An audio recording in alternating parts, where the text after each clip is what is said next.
오늘의 말씀은 이 어둠의 세상이라고 하는 주제로 말씀을 생각해 보기를 원합니다. 우리가 살아가는 이 세상이 마냥 아름답기만 하고 그 속에서 아름다운 꿈을 이루고 행복만을 누릴 수만 있다면 그보다 더 좋을 수는 없겠죠.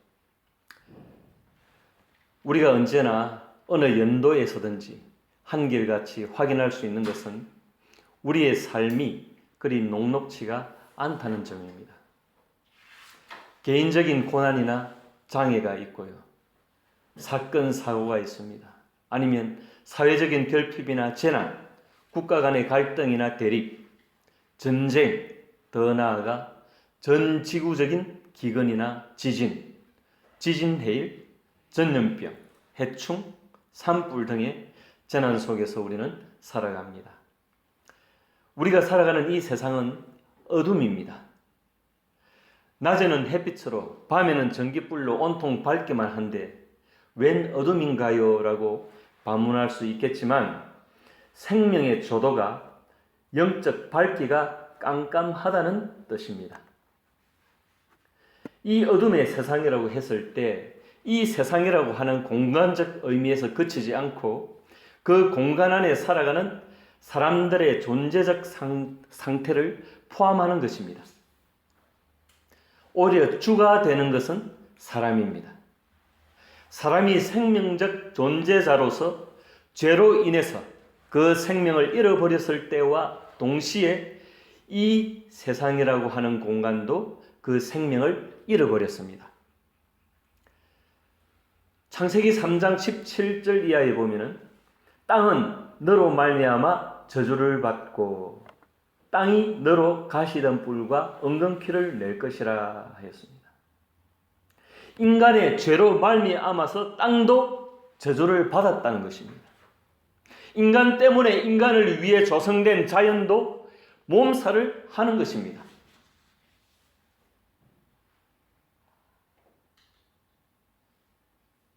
인간이 영원한 그 생명에서 떨어지고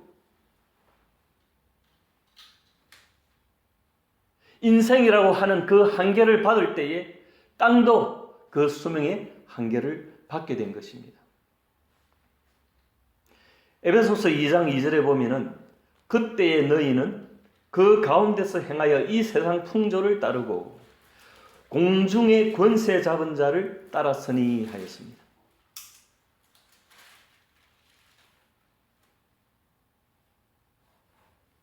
인간이 죄로 타락함으로 말미암아 에덴 동산에서 축출되어지고 이 땅은 저주받았을 뿐만 아니라 가시덤불과 엉겅퀴를 낼 뿐만 아니라 이 땅을 중심으로 한 그 위에 공기층 부분도 사람이 살아가는 그 부분도 마귀로 말미암아 사로잡혀 있다는 것입니다. 공중의 권세 잡은 자를 따랐으니 하였습니다. 심지어 새 하늘과 새 땅을 필요로 하게 되었습니다. 요한계시록 21장 1절에 보니까 또 내가 새 하늘과 새 땅을 보니 처음 하늘과 처음 땅이 없어졌고 바다도 다시 있지 않더라.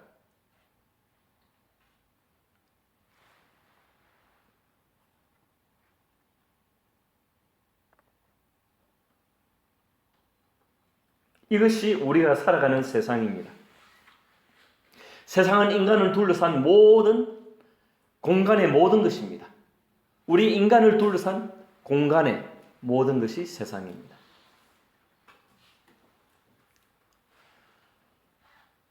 성경이 말씀하고 있는 믿음의 성도가 살아가는 이 세상은 대단히 위험합니다. 이 위험의 정도는 일반인들이 상상하지 못할 정도입니다. 이 어둠의 세상은 영원한 천국과 영원한 지옥의 갈림길입니다. 이 세상에서 영원한 천국이냐 아니면 영원한 지옥이냐 하는 갈림길이 조성되어져 있다는 것입니다.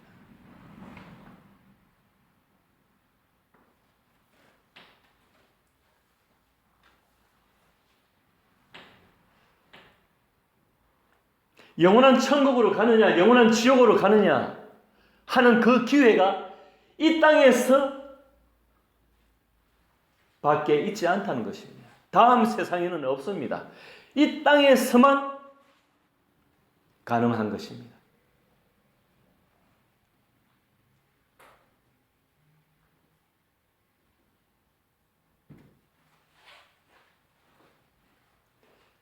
그냥 우리가 일반적으로 위험하다 하는 그런 수준이 아닌 것입니다.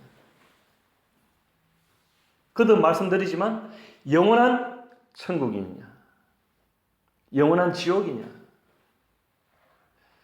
영원한 복락이냐, 영원한 고통이냐,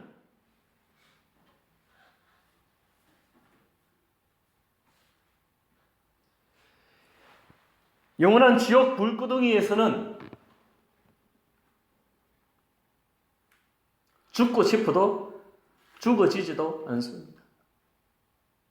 영원히 살면서 고통받습니다.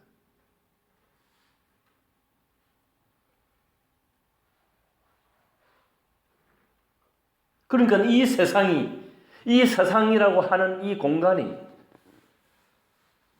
시간과 공간 또 거기에 첨가하여 시간이 이 세상이라고 하는 이 공간과 시간이 얼마나 위험천만한 곳인가 하는 것입니다. 위험한 곳입니다. 그리고 성경은 우리에게 이 세상에는 영적 전쟁이 있다라고 말씀하고 있습니다. 본문 11절에 보니까 마귀의 관계를 능히 대적하기 위하여 하나님의 전신갑주를 입어라.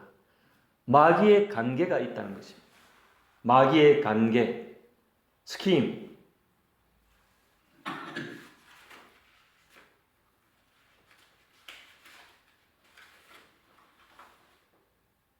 마귀의 책략이 있고 마귀의 계략이 있다는 것입니다.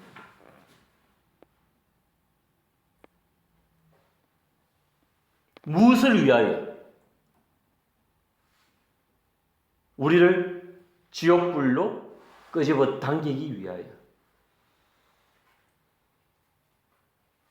본문 12절에는 우리의 씨름은 혈과 육을 상대하는 것이 아니요 통치자들과 권세들과 이 어둠의 세상 주관자들과 하늘에 있는 악의 영들을 상대함이라 했습니다.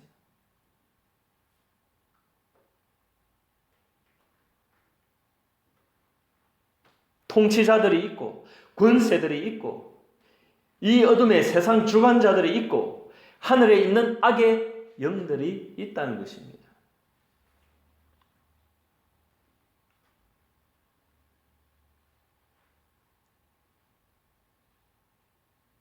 그래서 본문 13절에는 그러므로 하나님의 전신갑주를 취하라. 전신갑주를 취하라고 하는 것은 전쟁을 치르라는 것입니다. 이 세상은 전쟁터라는 것입니다. 전장이라는 것입니다.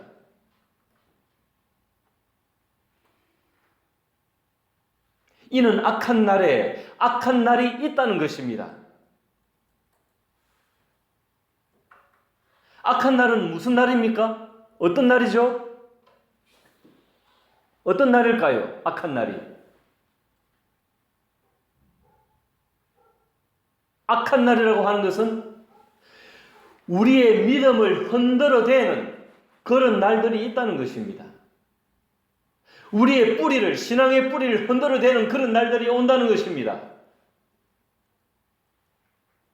그래서 능히 대적하고 하나님의 전신갑주를 취할 이유가 거기에 있다는 겁니다.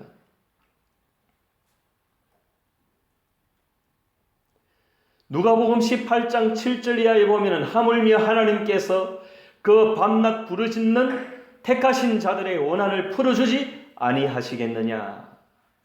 그들에게 오래 참으시겠느냐? 내가 너희에게 이르노니 속히 그 원한을 풀어주시리라. 그러나 인자가 올 때에 세상에서 믿음을 보겠느냐 하시니라. 악한 영들이, 사단이, 귀신들이, 권세들이, 통치자들이 우리의 믿음의 뿌리를 흔들어대기 때문에 인자가 올 때에, 예수 그리스도가 오실 때에 믿음을 보겠느냐, 믿는 자를 보겠느냐 하셨습니다.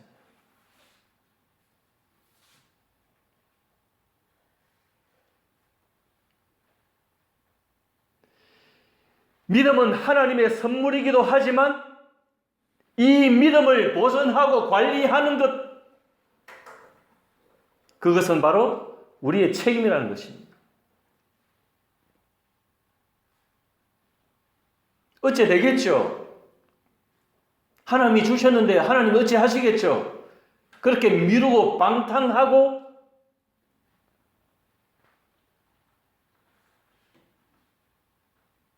뒤로 숨는 것이 아니라는 것입니다. 전장을 회피하는 것이 아니라는 것입니다. 주신 선물을 지키기 위하여 우리는 전쟁터로 나아가야 한다는 것입니다.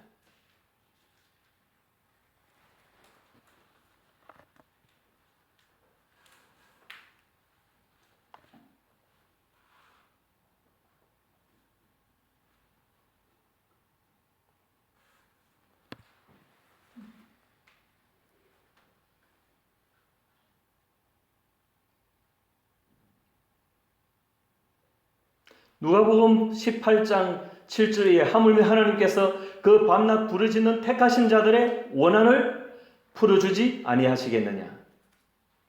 밤낮 부르짖는 택하신 자들의 원한이 사무치는 곳이 이 세상이라는 것입니다. 너희에게 이르노니 속히 그 원한을 풀어주시리라. 그러나 인자가 올 때에 세상에서 믿음을 보겠느냐.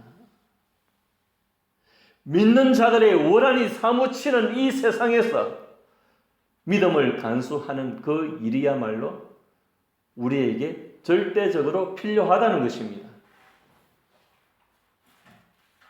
대충 얼렁뚱땅 그렇게 넘어갈 수 없는 문제입니다.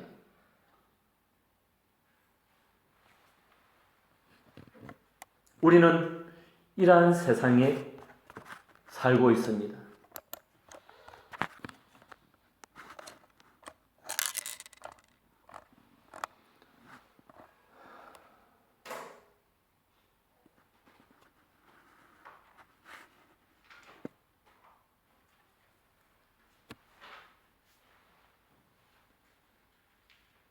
팀이 좀 이해하기 어려운 것 같아가지고 굉장히 제가 안타까워요. 대충 흐름은 그렇습니다. 몇 문장만 가지면 If we can dream of beautiful future, it can be better than that. As we always know, our life is difficult. This world is dark, but somebody can ask why it is dark. That means spiritual luminous intensity.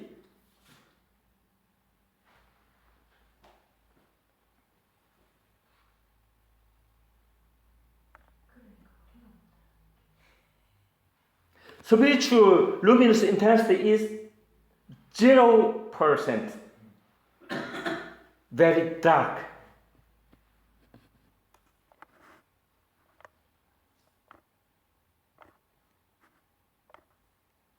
이 세상이 그렇다는 거예요. 그 정도로 하면 팀은 대충 이해를 할 거예요. 흐름을. 팀은 매우 스마트한 줄 제가 압니다.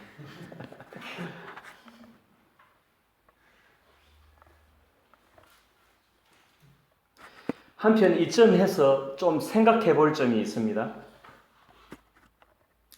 이러한 어둠의 세상에 몸담고 있는 믿음의 사람들이 세상을 얼마만큼을 품어야 하고 얼마만큼을 비워야 할 것인가에 관한 것입니다. 믿음의 사람들이 이 세상에 대하여, 이 세상에 우리가 살아가지 않습니까? 우리가 이 세상에 몸담고 있지 않습니까? 몸담고 있기 때문에 이 세상을 얼마만큼 우리가 품어야 되고 얼마만큼 비워야 할 것인가.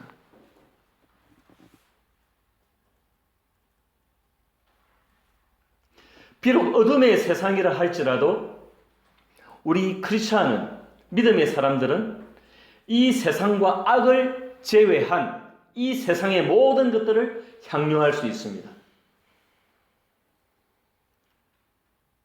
왜냐하면 하나님이 세상을 창조하셨고 인간에게 그 세상을 위임하셨기 때문입니다. 창세기 1장 28절에 하나님이 그들에게 복을 주시며 하나님이 그들에게 이르시되 생육하고 번성하여 땅에 충만하라. 땅을 정복하라. 바다의 물고기와 하늘의 새와 땅에 움직이는 모든 생물을 다스리라 하시니라. 하나님이 이 모든 것들을, 이 세상의 모든 것들을 인간의 것으로, 우리의 것으로 만들어 주셨습니다.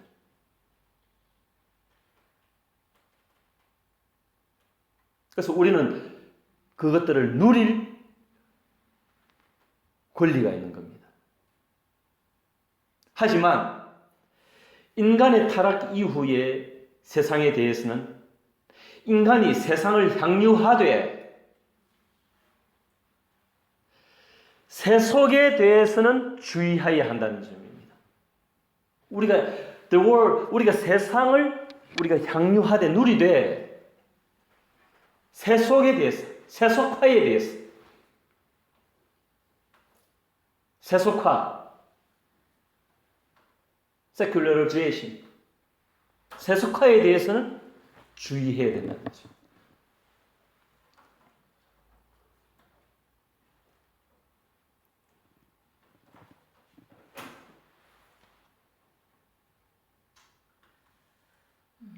Be careful secularization.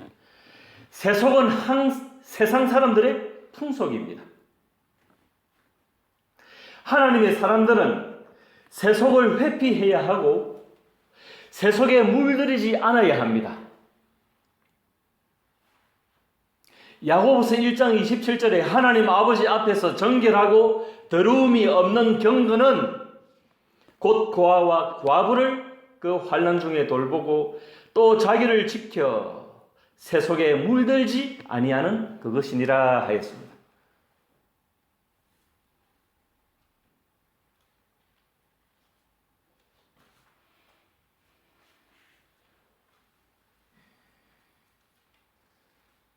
세속에 물들지 아니한다.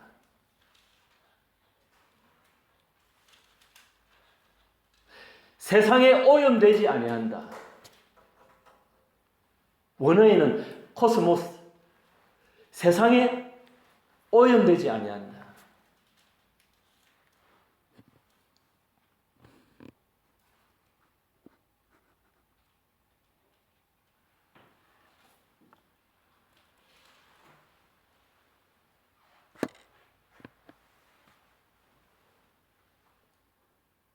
구약의 하나님은 언제라도 이스라엘 백성들이 애국이나 가나안의 풍속을 따르는 것을 금지하셨습니다. 레위기 18장 3절에 보니까 너희는 너희가 거주하던 애굽 땅의 풍속을 따르지 말며 내가 너희를 인도할 가나안 땅의 풍속과 규례도 행하지 말고 하였습니다. 세상 풍속을 쫓지 말아라는 것입니다. 세상 풍속을 따르지 말라는 말씀입니다.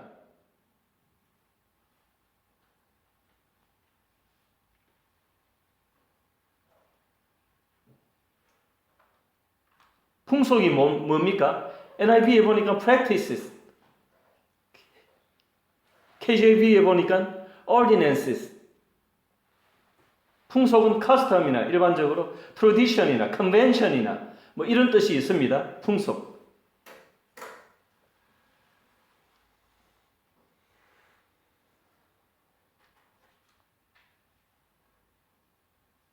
세상 풍속을 따르면 안 됩니까?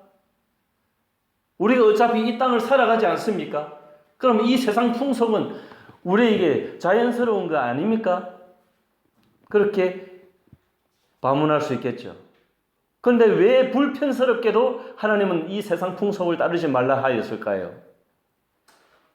우리가 이 땅에 살아가는데 이 땅의 풍속을 따르지 않는다는 것은 대단히 불편한 일 아닙니까? 껄끄러운 일 아닙니까?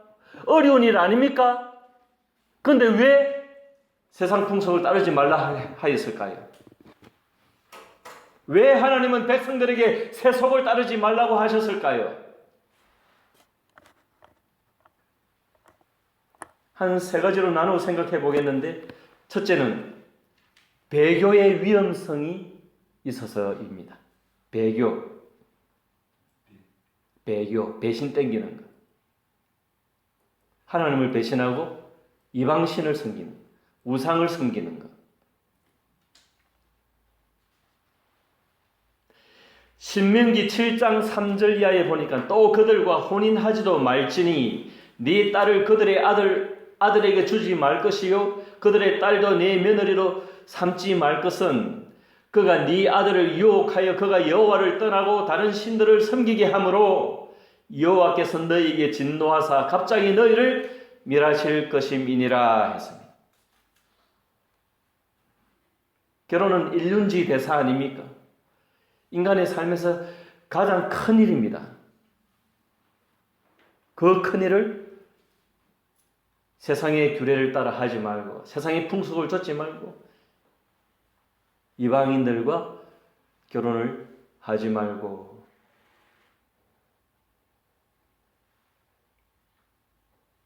하나님을 알고 하나님을 섬기고 하나님을 두려워하는 자들과 더불어 결혼들을 하라, 그렇게 말씀하고 있는 것입니다. 물론 구약의 율법이긴 하지만 이 율법의 정신이나 이 율법의 영향이 오늘 신약 시대에도 없을까요?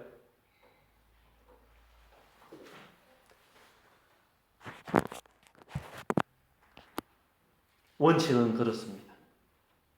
여러 방면으로 여러 가지 상황이 발생될 수도 있지만, 불신결혼도 있을 수는 있지만, 어떤 경우에요? 우리 사람이 이해에 불과한 그런 경우도 있습니다. 호세아 선지자, 창녀와 결혼했지 않습니까? 영혼의 구원을 위해서 어떤 상황이 벌어질 줄은 우리가 모르는 것이죠. 그러나 그 원리나 원칙은 그렇습니다. 왜냐하면 불신 며느리를 들이면은 네 아들을 유혹하여 그가 여호와를 떠나고 다른 신들을 섬기게 함으로, 솔로몬이 하나님께 지혜를 받고 정말 역사에 남을 만한 그런 지혜로운 왕이긴 했지만, 그 잘 나갈 때에 스바의 여왕을 연인으로 삼아가지고는 그 연인으로 끌어들이고 해서 이스라엘에게 이방 신들을 섬기기 위한 그런 불손한 일들도 있지 않습니까? 불리한 일들도 있었습니다. 그런 것처럼 우리가 세속에 물들일 수 있다는 거예요. 세상 풍조에 물들일 수 있다는 거예요. 그러니까 우리는 사전에 차단하고 사는 것이 하나님이 주신 지혜겠죠. 네 월급이 얼마냐? 이건 둘째 문제예요. 네가 무슨 능력이 있느냐? 이건 둘째 문제입니다.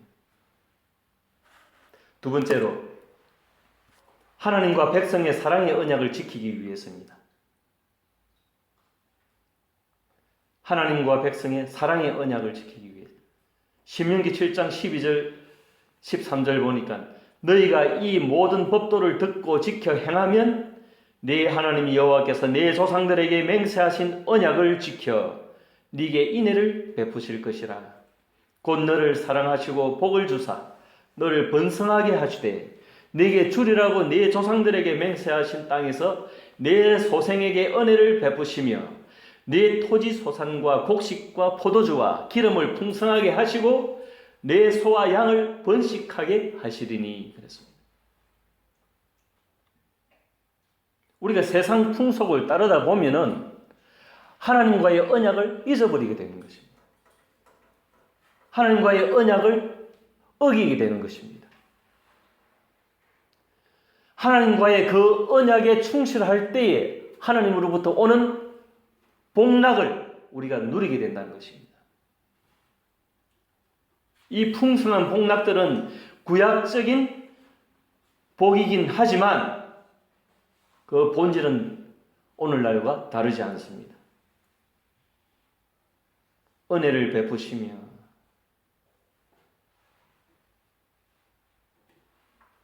신약적인 복의 개념은 무엇입니까? 예수님의 말씀에 의하면 너희는 먼저 그의 나라와 그의 의를 구하라. 그리하면 이 모든 것을 너희에게 더하시리라. 이 모든 것을 너희에게 더하시리라고 하는 이 복이 이 구약의 이 축복과 다를 바가 뭐 있습니까?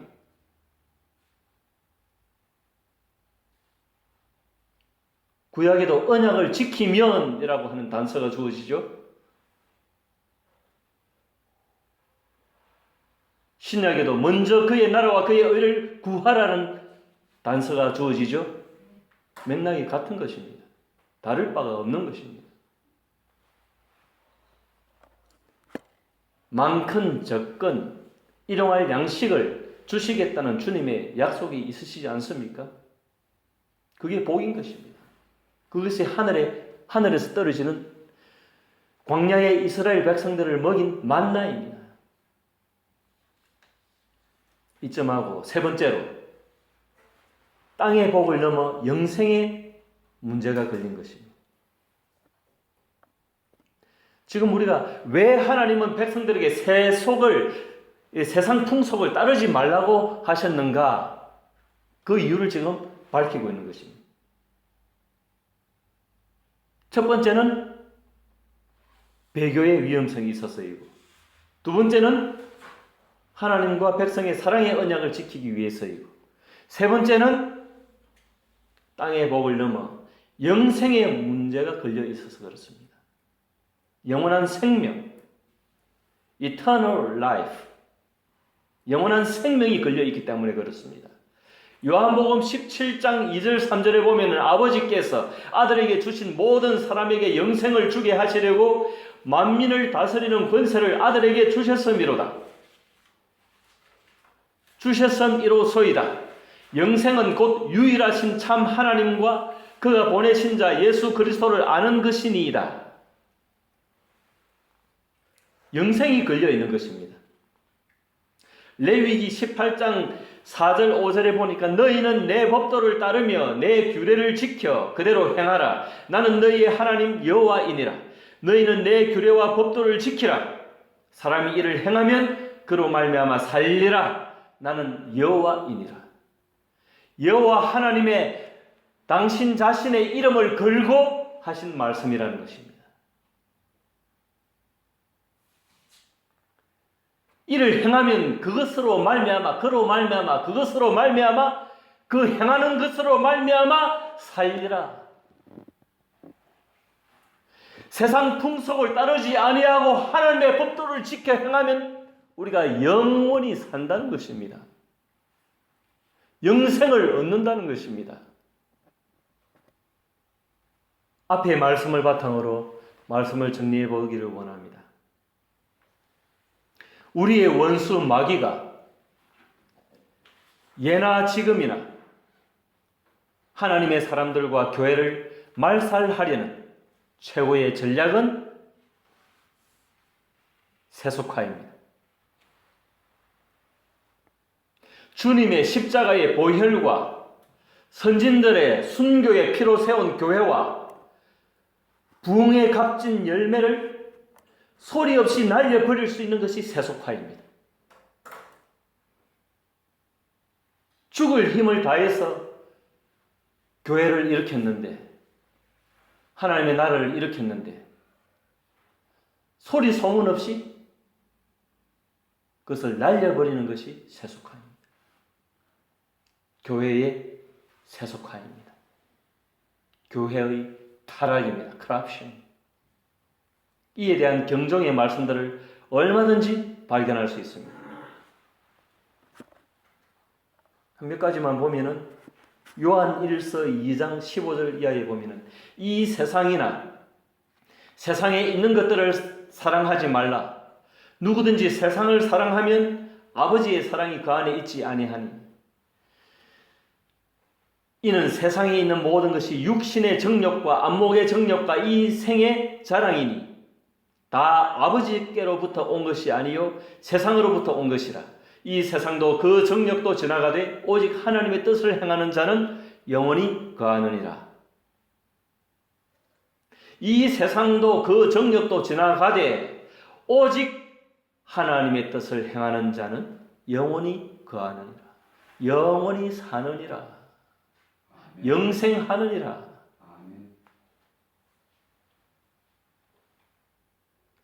누구든지 세상을 사랑하면 아버지의 사랑이 그 안에 있지 아니하니. 그래서 세상에 있는 것들을, 세상이나 세상에 있는 것들을 사랑하지 말라.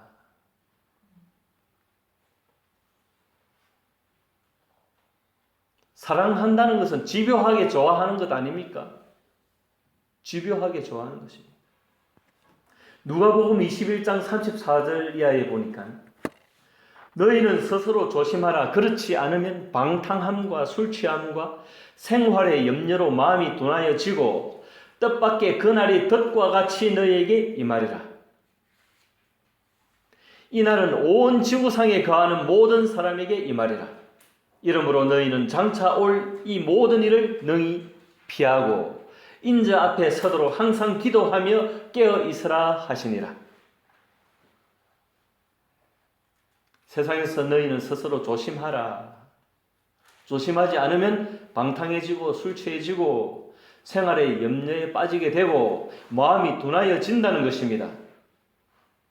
그 날이 언제 온다고요? 그 날이 언제 옵니까? 그 날이 무슨 날입니까? 예수 그리스도의 심판날입니다. 예수 그리스도의 심판날이 언제 오죠? 뜻밖의 우리가 생각하고 있지 못할 그날에 갑자기 호련히 예상 밖으로 예기치 않게 짐작도 못하는 그날에 노아의 홍수 때와 같이 시집가고 장가가고 부어라 마셔라 이 세상에 취해 있을 때에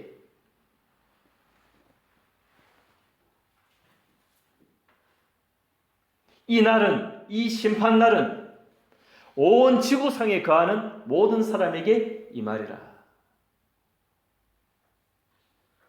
전 지구적인 사태라 그렇게 말씀하고 있습니다. 그래서 뭐가 필요합니까? 그 날이 언제 온다 그런 것만 신경 쓰지 말고 뭘 하라고요? 이러므로 너희는 장차 올 이 모든 일을 능히 피하고 인자 앞에 서도록 항상 기도하며 깨어 있어라. 항상 기도하며 깨어 있는 것이 중요한 것이에요. 몇 년도 몇 월 며칠쯤 온다 뭐 그런 게 중요한 게 아니라 우리가 깨어 있는 것이 중요합니다. 아멘. 아까도 말씀 우리가 들었지 않습니까? 인자가 올 때에 세상에서 믿음을 보겠느냐? 쉽게 말하면 믿음을 버리고 믿음이 없는 아수라장이 된 그 상태에서 예수님이 오신다는 것입니다. 그게 보통 일이 아닙니다. 이게 보통 일이 아닌 거예요. 그래서 우리는 날마다 깨어 있는 것이 필요합니다. 아멘. 날마다. 디모데전서 6장 10절 이하에 보면 돈을 사랑함이 일만하게 뿌리가 되나니 이것을 탐내는 자들은 미혹을 받아 믿음에서 떠나 많은 근심으로서 자기를 찔렀도다. 이 세상에서의 삶이라고 하는 것은 뭐니 해도 머니인 거예요. 사람들이 돈에 좌지우지되는 겁니다.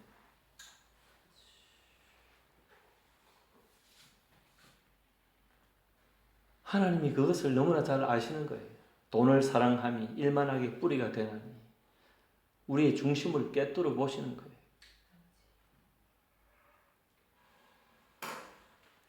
오직 너 하나님의 사람아, 이것들을 피하고 의와 경건과 믿음과 사랑과 인내와 온유를 따르며 믿음의 선한 싸움을 싸우라. 영생을 취하라. 참 대조적인데 우리가 지금 믿음의 선한 싸움을 싸우는데 선한 싸움을 싸운다는 거죠. 지금 전쟁터에 무슨 선한 게 있을까요? 많은 하나님의 싸움은, 하나님이 말씀하신 싸움은 선한 싸움입니다. 믿음의 싸움이고 영적 싸움이고 여기 또 온유가 나오죠. 온유는 뭐죠? 뭐 부드러움이다 이렇게 이야기하는데 이것은 하늘에서 내려온 성령 안에 온유와 충온절, 충성과 온유와 절제니 성령의 열매 가운데 온유입니다. 성령의 열매이죠. 그 사람의 어떤 자연적인 성품을 이야기하고 있지 않습니다. 자연적인 성품이 부드러운 사람도 있고 강팍한 사람, 딱딱한 사람도 있고 약한 사람이 있고 강한 사람이 있죠. 그걸 두고 이야기하는 것이 아니라 자꾸 약해져라가 아니라 저 인간은 성질머리는 더러운데 예수 믿고 정말 하나님의 사람으로 살아가는 거 보면 참 용타. 예, 그게 바로 온유입니다. 그 대표적인 사람이 구약의 모세입니다. 모세는 지민에서 가장 온유한 사람이라 그랬거든요. 하나님이 인정하신 온유한 사람. 모세의 성품이 살인한 사람입니다. 대단한 성품을 가진 사람입니다. 아주 강한 사람입니다. 그런 날렵하고 강한 사람이 위대한 광야에서 인생이 다 끝나가는 것처럼 되는 그런 경험을 하면서 이 온유한 성품을 열매로서, 성령의 열매로서 그 속에 맺히우게 된 거예요. 우리는 나름대로 살아오다 보니까 성품들이 참 천차만별이고 정말 엉망진창 아닙니까? 그런데 하나님을 믿고부터 만들어지는 겁니다. 이게 어느 순간 촥 이렇게 들어오는 것이 아니라 하나님이 우리에게 우리 속에서 선한 사업을 하시고 선한 일을 하시고 그 속에서 만들어지는 거예요. 믿음의 선한 싸움을 싸우라 영생을 취하라 하니까 오버랩이 되는 말씀이 있죠. 오버랩. 본문 13절 말씀. 그러므로 하나님의 전신갑주를 취하라. 이는 악한 날에 너희가 능히 대적하고 모든 일을 행한 후에 서기 위함이라. 믿음의 선한 싸움을 싸우라. 영생을 취하라. 하나님의 전신갑주를 취하라. 느낌이 비슷하고 같은 맥락이죠. 의미가. 여러분 오늘 우리가 세상에 대해서 배웠습니다.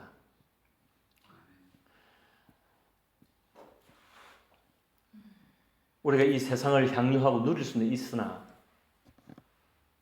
세상에 빠지는 것은 하나님이 금지하셨습니다. 세상에 이끌려가서는 안 되고 그 풍속을 쫓아서도 아니 될 줄 압니다. 사도 바울을 도와서 열심으로 사역하였던 데마라고 하는 사람인데 데마는 세상을 사랑하여서 데살로니가로 가고 사도 바울의 말년에 굉장히 고독했습니다. 주변에 돕던 사람들이 감옥 속에 있으니까 세상을 사랑하여서 데살로니가로 가고 믿음에서 파선한다는 그런 표현도 있지만 이렇게 믿음에서 떨어질 수도 있고 데마에 대한 그 이후의 기록은 성경이 밝혀놓고 있지 않습니다. 인생 말년에 그가 회개하고 돌아왔는지 어쨌는지 잘 모릅니다. 그러나 살아가는 그 과정에서 그런 사역의 자리에서, 믿음의 자리에서 세상을 사랑하는 자리로 떠나버린 그 자취를 보면은 안타까운 일이죠. 그래서 오늘 우리에게도 주의가 요구된다는 것입니다. 오늘 본문을 설교하는 것은 오늘의 마지막인 줄 압니다. 이 어둠의 세상에서 이 어둠을 밝히고 그리스도의 빛으로 사시는